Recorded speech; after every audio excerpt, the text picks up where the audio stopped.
Hey guys, Dave here, and this is Hellblade, Senua's Sacrifice. It's the latest title from Ninja Theory, and it tackles the sensitive subject of mental illness through a tense and often surreal action game. Powered by Unreal Engine 4, elements such as post-processing and dynamic lighting are used to convey Senua's constantly shifting state of mind. Sound also plays a key part here too, with binaural audio used to project whispered voices into the player's ear to simulate hearing voices that aren't really there. The effect requires earphones to work, but is handled superbly throughout the game to both immerse and irritate the player. It's an interesting concept, but overall I think that the subject matter is handled respectfully, and the result is a game that certainly takes us by surprise, and in a good way. From an artistic standpoint then, Hellblade exceeds our expectations, but how well does the game hold up on the PlayStation 4? Well, to be honest, it's here that things could be a little better. While PS4 Pro is given several options for enhancing the visuals for owners of 4K and 1080p TVs, the standard experience on both base hardware and the Pro, which targets 30 frames per second, just isn't as smooth as it could be. There's noticeable judder and some unevenness in the controls. So what exactly are we looking at then? Well, like with many titles this generation, Hellblade operates using a dynamic resolution on PS4. Base hardware comes in at native 1080p, and for the most part we didn't notice any visible dips in resolution when going through our footage. That said, heavy use of post-processing already creates quite a soft image, so any minor dips in resolution are generally going to be very hard to pinpoint. As such, I feel that image quality isn't overly impacted by the use of dynamic resolution here, and generally appears pretty solid on the base PS4 all round, with good use of anti-aliasing, preventing obvious edge artifacts from appearing. And besides, the overall soft, filmic tone works quite well for this type of game. With regards to PS4 Pro, Ninja Theory supports a range of different modes, allowing the user to prioritize either image quality or performance. There's the obvious boost in resolution up to 1440p for those with a 4K screen, a 60 FPS option for higher frame rates, and lastly there's also downsampling for those with 1080p TVs. Whichever mode you happen to choose, dynamic resolution scaling is always in play. The idea here is to prioritize keeping frame rates at the desired level, whether that be 30 FPS or 60 frames per second. And on that note, it's also worth pointing out that across the two versions, resolution and frame rate are the only differences here. There's no other additional improvements with regards to effects work or core assets on PS4 Pro. It's simply down to how smooth and how sharp the image looks.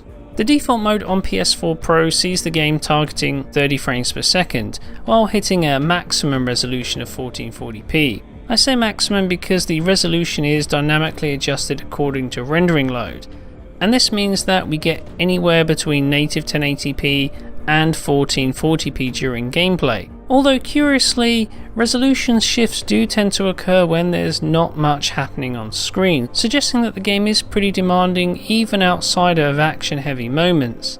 This does mean that the image quality gains over base hardware is kind of limited.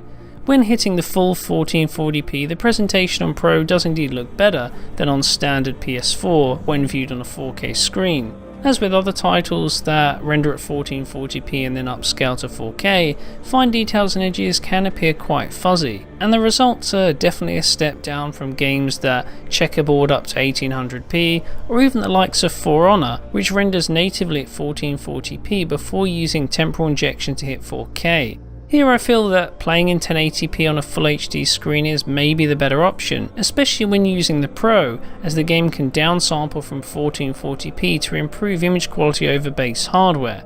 That said, the soft filmic nature of the game means that the 1440p presentation can hold up quite well, though when the resolution does drop below, closer to 1080p, things don't really appear that different to base hardware, and the improvements there become a bit more disappointing.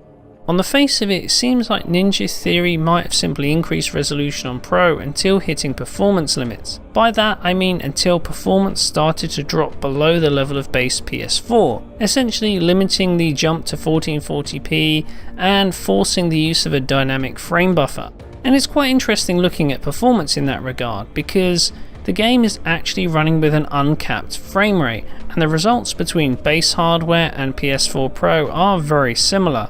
You can see that the game is targeting 30 frames per second, but doesn't often have that much leeway. For example, while the action can go up to around 50 frames per second, for the most part it hovers between 30 to 40 FPS, a kind of no man's land that doesn't really work in a V-synced presentation. 35 or 40 FPS just doesn't divide evenly into 60, the screen refresh, and that basically means we get plenty of judder on screen. And you can notice this from the frame time, where the engine is constantly going between 16 and 33 milliseconds. This explains the unevenness we were feeling when first playing the game. Initially I thought maybe we're looking at bad frame pacing, but instead it's just that the frame rate is running uncapped, there's no limit here. And this means that the gameplay experience just isn't as fluid or as stable as you'd expect for a 30 FPS title. In this case, the fix would be fairly simple. Apply a 30 FPS cap and that should solve most of the problems. After all, the game rarely has trouble hitting 30 frames per second at all. Occasionally there's like a 1 FPS dip just below 30 FPS, but otherwise there's the potential to get completely locked performance at 30 frames per second, and I think that would be something of a game changer here. While 30 FPS may not be a particularly high frame rate, as long as that is consistently delivered to the player, then action games can still be a lot of fun to play, just like DMC or Devil May Cry was on the last gen consoles. Currently there's no way around this issue on base PS4, but on the Pro it is indeed possible to have a far more stable experience, and you can do this by turning on the 60 FPS mode. This boosts the frame rate up to a mostly smooth 60 frames per second, and wow, it completely transforms the game. Combat feels more responsive and the experience just flows a lot better. Most of the judder present with the uncapped frame rate is completely eliminated, and what can I say? The additional stability just helps us to better connect with the action and allows us to get more lost in the world. Okay, sure, the game doesn't hit a perfect 60 FPS at all times, but to be honest, when the frame rate does drop, the gameplay doesn't feel overly compromised. Essentially, we're looking at between 50 to 60 FPS, which is actually very good, and in line with how the best Call of Duty games perform on consoles, at least during the campaign. The only aspect of performance that isn't improved is with regards to the stuttering that occurs periodically while playing. This is something that happens when moving from area to area, and it's not something that activating the 60 FPS mode will fix. Thankfully these stutters don't occur very often, so their intrusiveness on gameplay is fairly limited. But even so, the 60 FPS mode is still the best way to play Hellblade on console. However, there is a catch, and that comes with a pretty hefty drop in resolution. While base PS4 is mostly locked to 1080p, the 60 FPS mode on Pro regularly comes in at 900p, and there's the possibility of this dropping further in demanding action scenes. And that means that whether you're playing the game on a 4K screen or even a 1080p display, the 60 FPS mode looks softer than standard PS4, and indeed the 30 FPS mode on PS4 Pro. This means there's clearly less definition to fine details on screen, and the game definitely takes on a blurrier look. It's clear that this is a sub 1080p presentation we're looking at. Now in terms of playing the game on a full HD screen, I'd actually take the improved frame rate over the extra sharpness on base hardware or indeed PS4 Pro, simply because the gameplay experience is much better with a more stable frame rate. And on a full HD screen, the difference between 900p and 1080p, although noticeable, is I guess a worthy compromise to get that extra fluidity in terms of the gameplay. But on a 4K screen, 900p can look really blurry, and it's a compromise that not everyone is going to want to make. So with that said, the experience is kind of variable on consoles. I think the best way to play Hellblade at the moment is definitely on PS4 Pro with the 60 FPS mode in check, but on a full HD screen, whereas the standard 30 FPS mode, well, could use some improvement. But ultimately this kind of situation could be avoided if Ninja Theory introduces a simple 30 FPS cap. Doing that will allow gamers that don't mind 30 FPS to take advantage of the extra resolution PS4 Pro provides.